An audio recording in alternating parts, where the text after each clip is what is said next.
মিলটেক জিপিএছটো কেনেকৈ ট্ৰেক কৰিব লাগে সেই হিচাপত চাবৰ বাবে মই এইটো ভিডিঅ'টো বনাইছোঁ। প্ৰথমতে আমি যিমানখিনি গাড়ী লাগি থাকিব এই প্ৰথম পেজটোত ওলাব, এইটো অ'পেন কৰি ওলাই তাৰপিছত আমাৰ 31 গাড়ী লাগি আছে, তাতে আমি এতিয়া যিকোনো গাড়ী এখন চাব বিচাৰিছোঁ। ইয়াত টিপিছোঁ। তাৰপিছতে আমি ধৰিছোঁ S01G8 4235 গাড়ী নম্বৰটো চাম। ইয়াত টিপিলোঁ, মেপত গৈছোঁ, এইটো মেপ। এতিয়া গাড়ীখন আছে ইয়াত, এই পজিশ্যনটোত আছে। তাৰপাছতে আমি দিনটো এতিয়া গাড়ীখন আজি ক'ত ট্ৰেভেল কৰিছে সেইখিনিও চাম, তাৰ লগতে চাই লওঁ গাড়ীখন আজিলৈকে কিমান ট্ৰেভেল কৰিছে। এইটো 42,126 আৰু আজিৰ দিনটো 180 কিলোমিটাৰ ট্ৰেভেল কৰিছিল আৰু মেক্স স্পীড চলাইছে 99। আৰু আজিৰ দিনটোত গাড়ীখন 11 ঘণ্টা 56 মিনিট আপোনাৰ ৰখি আছিলে, এতিয়া 3 ঘণ্টা 16 মিনিট ৰানিং কৰিলে আজিলৈকে। আৰু এতিয়া চাবি অন কৰি ৰখি আছিলে, মানে আইডেলত আছিলে 6 মিনিট। আৰু দিনটো কিমান সময় ইগনিশ্যন অন আছে 3 ঘণ্টা 40 মিনিট এনেকৈ ওলাব। আৰু ইগনিশ্যনটো লাষ্ট অন কৰা 10 মিনিট হৈছে। আজি গাড়ীখন ক'ত ঘূৰিলে চাম আমি এতিয়া 2 নম্বৰতে। ইয়াত টিপিছোঁ, তাৰপিছতে টুডে কৰিছোঁ। আজিৰ দিনটোখিনিয়ে আমি চাওঁ এতিয়া বৰ্তমান। ইয়াত এইখিনি ইয়াৰ পৰা ধৰি লওক ওলাইছে, তাৰপাছতে ইয়াত ৰখিছোঁ ধৰি লওক। এইটো এতিয়া 3 নম্বৰ টেষ্ট কৰি য'ত ৰখিছিলে এইটো আমি চাওঁ। 1 ঘণ্টা 23 মিনিট ৰখিছে, 12:30 পৰা 1:53লৈকে। তাৰপাছতে আমি আগৰ ডেটও চাব পাৰোঁ ইচ্ছা কৰিলে।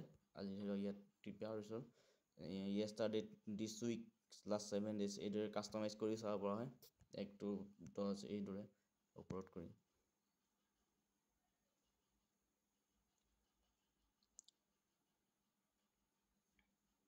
এইদৰে চাব পাৰি। এইখিনি বহুত আছে, এইখিনিতে আমি তেনেকৈ দেখুৱাই নচাওঁ আৰু। 1492 কিলোমিটাৰ চলিলে টোটেল এইকেইদিনতে 10 দিনত। তাৰপিছতে আমি চতুৰ্থত চাম এতিয়া এই ৰিপৰ্টত। চামাৰী ৰিপৰ্ট আছে, ইয়াতে বহুতখিনি ৰিপৰ্ট আছে। Event summary report, day wise, day and time, AC report, stop, ignition ৰিপৰ্টটো চাব পৰা হ'ব। ইগনিশ্যন ৰিপৰ্ট ইয়াত চাইছোঁ আমি, ইগনিশ্যন ক্লিক কৰিছোঁ। আজিৰ দিনটোৰখিনি ওলাইছে ইয়াত। এইটো মান্থটো চেঞ্জ কৰিব পাৰি, দিছ উইক, লাষ্ট উইক এইদৰে কাষ্টমাইজো কৰিব পাৰি। ষ্টাৰ্টিং ক'ৰ পৰা হৈছিলে এইখিনি ষ্টাৰ্টিং, 2 নম্বৰ 3 নম্বৰ এইদৰে যিমানখিনি আছে সেইখিনি হ'ব। তাৰপাছতে ইয়াতে থাকিব ট্ৰিপ ৰিপৰ্টো থাকিব। ট্ৰিপ ৰিপৰ্টটো চাব পৰা হয়, বহুত জৰুৰী। ট্ৰিপ ৰিপৰ্ট আমি প্ৰথমতে আপোনাৰ 99 স্পীড য'ত কৰিছে তাতে আপোনাৰ 86.1 কিলোমিটাৰত গৈ ৰখিছে গাড়ীখন। নেক্সট 23 কিলোমিটাৰ, তাৰপিছত 65, তাৰপিছত 2.31 এনেকৈ।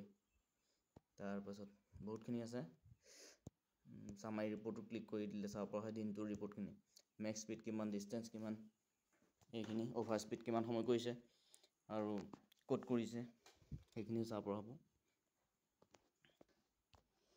তাৰপিছতে